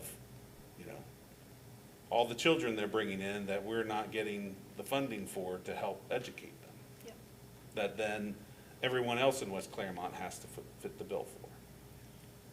And along those same lines, I have to also comment on Union Township. They are very quick to ask for us to partner with them, Mhm. and they always keep us whole. So any kind of tax exemptions and things like that, we still get what we would have received under the original recommendation, which is, why they've been such a great partner of ours. Absolutely, and They keep us I applaud the trustees of Union Township and the administration, the township administrator and his team, for including us in, in those discussions and doing what's best for the entire community, kids and parents alike. Absolutely. Thank you. All right, I think we're ready for roll call. Okay. Mrs. Delaney, Yes. Mr. Chumley, Yes. Mrs. Brinkman, Yes, Mr. Rudy, Yes. Mr. Schaff. Yes. 5 yes, motion approved. And just as a note, just to reinforce the comment you made about the superintendent and myself meeting with not just Pierce, but all the overlapping governments and us better understanding their economic development plans, us understanding their land use plans and where they're going, and at the same time, they understanding where we're going with different things too. So, And what their impact of their decision-making has on West Clermont schools. correct. Yeah. You know, we're all overlapping and in it together, so we need to have an understanding where we're all going at the same time with that. So thank you for that. Item 8.02 is a transfer of unused bond proceeds. So there's a fund on the book which originally, when the high school was being built, bonds were issued, or the lease bonds were issued, and then the money is spent to build the high school. And not always is that money spent 100%. So within that fund, and it's been dormant for over a year, the remainder is $33,399.85. I contacted bond counsel and said, okay, how do we either spend that or take care of that? So two things to note. One is, with that money left over, the recommendation of bond counsel is to use those remaining funds to go back to the fund that is paying the debt off, so that money can be used to offset principal. So the next principal payment, which is in November for a December bond payment. And so that is really the request that's being done. On the other hand, so that you also know, is that the way that debt is being paid off is with our inside millage. So in essence, what ends up happening is we still will have that money to spend, but the route that we have to do that, it goes from the original fund for the facility back to paying the bond indebtedness off to that amount. And then as the revenue comes in for the inside millage, and additionally too, there was some dedicated TIF money, that money then can be spent. So that's lessened, which allows us to spend that on other capital improvements, okay, to do that. So the recommendation and the request is to approve the authorization to transfer unused bond proceeds from the West Clermont Local School District Project Fund, Series 2015, for the deposit into the trustee-held bond fund for the payment of the principal. For the recommendation of the treasurer, do we have a motion? So moved. Mr. Schaaf, in a second? Second. Mr. Rudy. Discussion? Roll call? Mr. Schaaf. Yes. Mr. Rudy. Yes. Mrs. Delaney. Yes. Mr. Chumley. Yes. Mrs. Brinkman. Yes. 5 yes. Motion approved. And then if I could bring up just a quick fiscal minute for us. There it is. All right. So earlier this evening, we approved a resolution that authorized the premium rates for our health insurance and dental insurance for the period beginning January 1. And so just a little bit of a history on that. So the health insurance rates are set annually. And the way that it is set is that we belong to a health insurance consortium. It's our district, plus, used to be 8 others, but now it's 9 others. There's one additional school district that has been added to that consortium. Those rates are set not only for us, but all the other districts annually. Those rates are different for everyone. And the reason that they're different is because they're really based off of our claims experience. So in a manner, we are somewhat self-insured, but because we're in that consortium, we kind of play off of each other with that. So it's a positive thing to do that. So the rates are, again, created through the consortium, but they're weighted specifically to the experience that West Clermont has. The other thing to note with that is that it is a team effort to try and keep our rates low. We have the consortium, which is really managed by Haran, and their big job is to, because of that volume, go negotiate the contracts for us, whether it's with the health insurance carriers, with the dental carriers, with prescription drug carriers, to make sure that for all these districts we're getting the best rates. But also included in that partnership with us are the unions. And there is provisions within the agreement that we have a health insurance committee. And that health insurance committee has been meeting quite regularly over the last year. We try and meet at least 10 times during the year. We take the summer months off. And it's pretty gratifying to know that they do have an understanding of those rates, how they are created. They they have skin in the game because we don't pay 100% of that premium. That premium is split 84-16. So we pay, the district pays 84% as the employer, the employees pay 16% of that. So if rates go up, their portion of that goes up too with that. So they do have skin in the game to do that. What's pretty gratifying is that within the last year, I think there's been a big focus on wellness. So we know that there's certain things that you can do to create, to keep rates low. You can change your plan. You can renegotiate contracts with carriers. But if you really look at claims experience, you need a healthy workforce. And so it's great that part of last year and even going forward with this year, wellness is a strategic initiative. So compliment the superintendent, compliment the board that the framework or the thinking that how do we really impact our health insurance? It's through a healthy workforce to do that. And so it's good that we're putting a lot of efforts in that direction to do that. One of the things you'll note, and you'll see some of that in the charts, is that when we joined the consortium, I believe it was about 12 years ago, one of the things that you had to do is build up a reserve. You may have invested some money into it in the beginning, but you want to build up your reserve. So part of the increase, or part of that premium set years ago, was not only to cover the claims, but was to build a reserve. So in the beginning, some of those increases might have been higher than normal because it was really claims plus, okay, to start building that reserves. Well, part of the good news is we are at the target for our claims, okay, that's a percentage. We are at a target for the reserve. So that reserve is to take care of the runout in case we wanted to shift and go back to a premium based. Okay, it is to help stabilize our rates. So in the future, you don't want the rates to go up and down. If you look at this chart that we have, this is a little bit of a history of the percent increases. So in the beginning, the percent increases were pretty steep. That was not only covering the claims, but that was also to build a reserve. Then we had a period where they were close to zero, or even negative.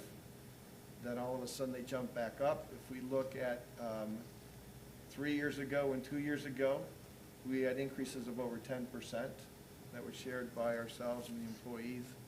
Last year, the increase was down to a little bit less than 5%. And the good news is that the increase, I don't want to say increase is good news, but the increase is less than expected. It's about 1.2% on the health insurances. The dental insurance actually decreased a little bit with us. So our total increase on those insurances is about 1% to do that. So that's kind of the good news. But kind of following the theme that Mrs. Preston said, the superintendent said, is what does the data tell us? So I always go back and look at the trend and look at the chart. And to me, this is it's a little bit scary because all of a sudden, if we look historically, what's happened is kind of plateaued, then we've increased, we came back to another plateau, then we've increased, and then we came to a third plateau. So as I look at that, I'm saying, well, okay, it's great we're on this plateau right now, but does that mean that we're headed for an increase in 1, 2, or 3 years, okay? Especially when, I go back and look at the claims and think, okay, has healthcare really passed on the COVID costs to us to share? Or when I say to us, I mean everybody, right? Employers, employees, as we go forward. So good news is we are under our projection for the starting January 1. That will last us through December 31st of 22. We keep track on the data, the claims data that says, well, okay, what's ahead for us? What's on the horizon? And so I just get a little bit nervous about that. We want that plateau to extend. I'll go back again. The best way we can do that to impact claims, because that's going to follow our claims, is how do we just really keep creating, get people involved in a wellness program and create that healthy workforce. So some fiscal information kind of combined with some strategic efforts of keeping our workforce well. Questions on the health insurance increases? Okay, thank you. All right, moving on to board business. First on the agenda is the Culture Committee report. We've not met. Education Committee is Mr. Rudy. We've not met. Okay. Family and Community Engagement Committee, Mr. Rudy. No, we've not met. Okay. Finance and Advocacy, Mr. Schaff. We did meet. And honestly, it was almost everything that we've talked about tonight was part of our meeting. I think the one thing that really wasn't part of this was we kind of started a discussion about future funding and not necessarily levy per se, but also, you know, one of our tasks from the community and from, you know, to the administration is, you know, seek out additional sources of potential revenue instead of always having to go for a levy. So that was part of our conversation is, you know, we need to start, you know, partnering with other community members or businesses or other agencies or other government agencies about, you know, what type of funding, you know, future looking ahead that could potentially be available. So, but other than that, it was everything we talked about tonight, and then that was our finding. That was our committee. Good. Okay. Operations Committee, Mrs. Delaney. We met as well.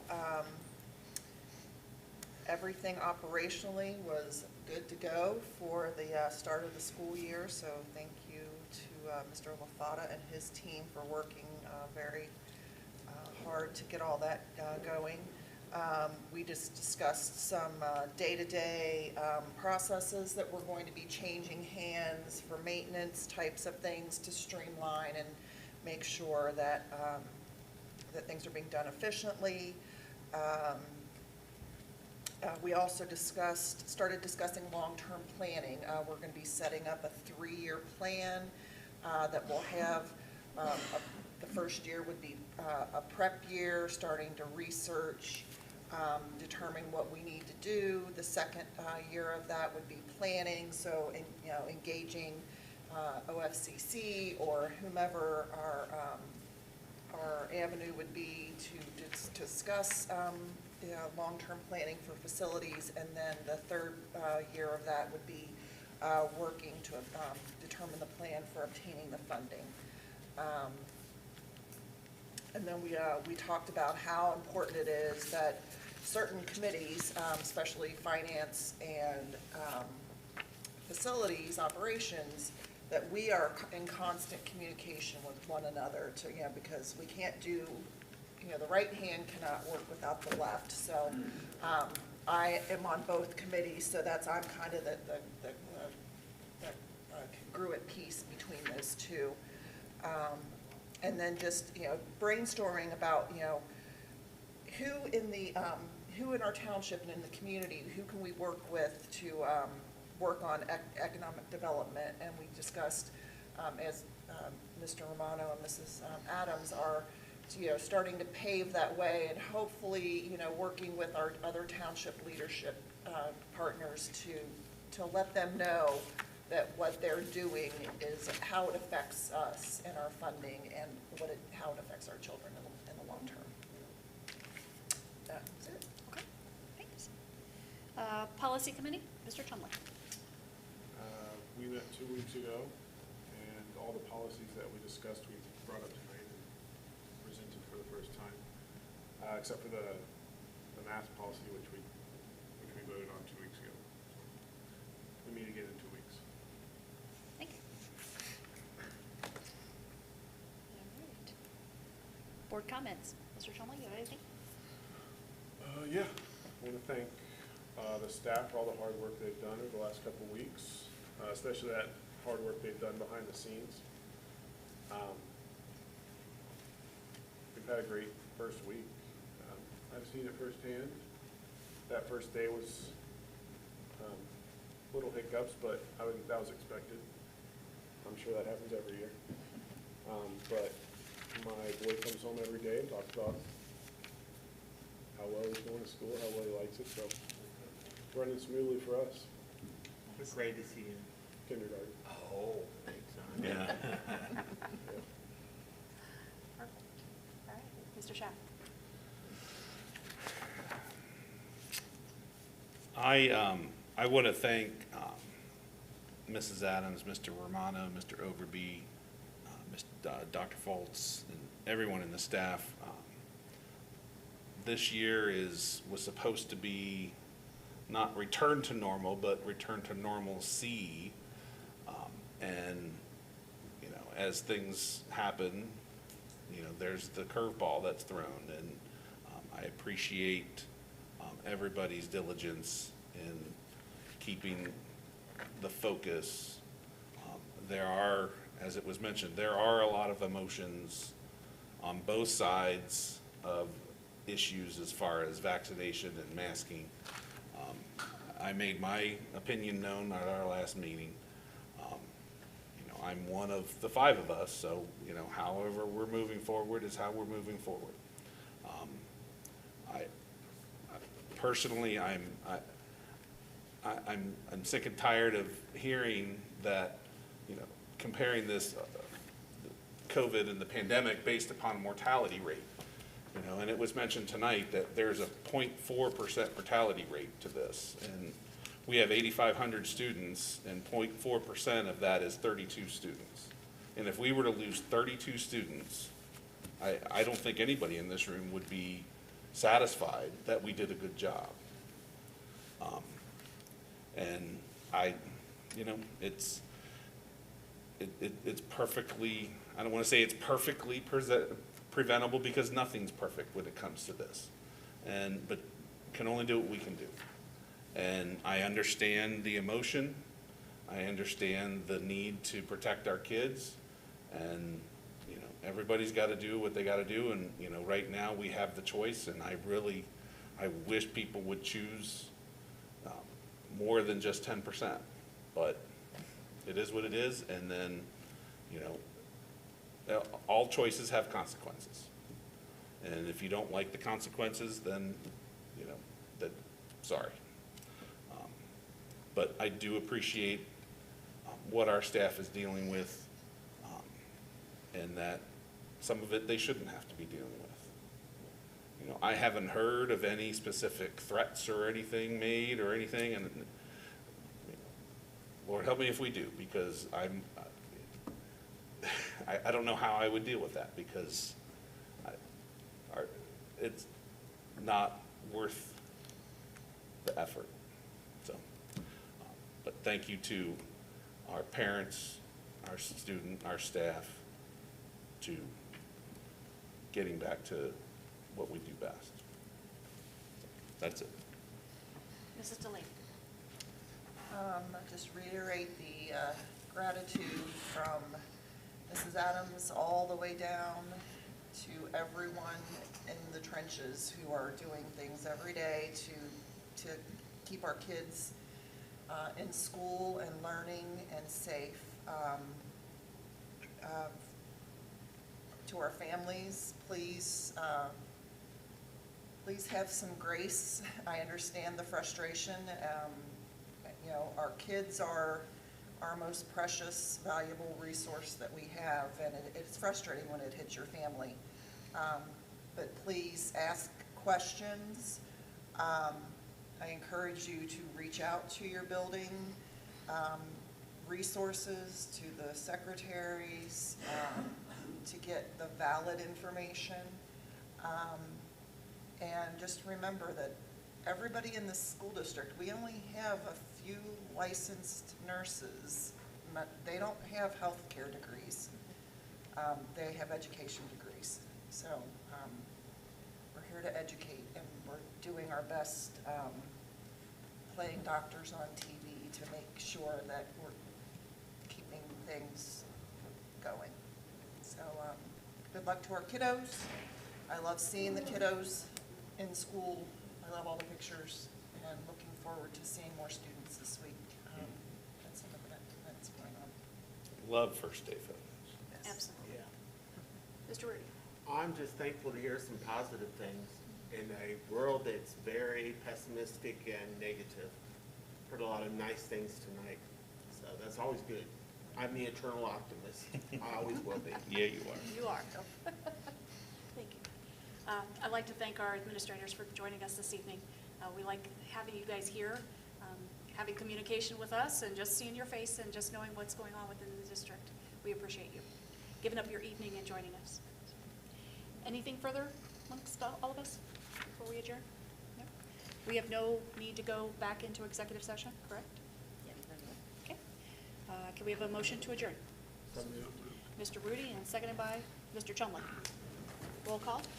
Mr. Rudy? Yes. Mr. Chumley? Yes. Mrs. Brinkman? Yes. Mr. Schaff? Yes. Mrs. Delaney? Yes. 5 yes. Motion approved. And our next board meeting will be on Monday, September 13th. Thank you for coming this evening.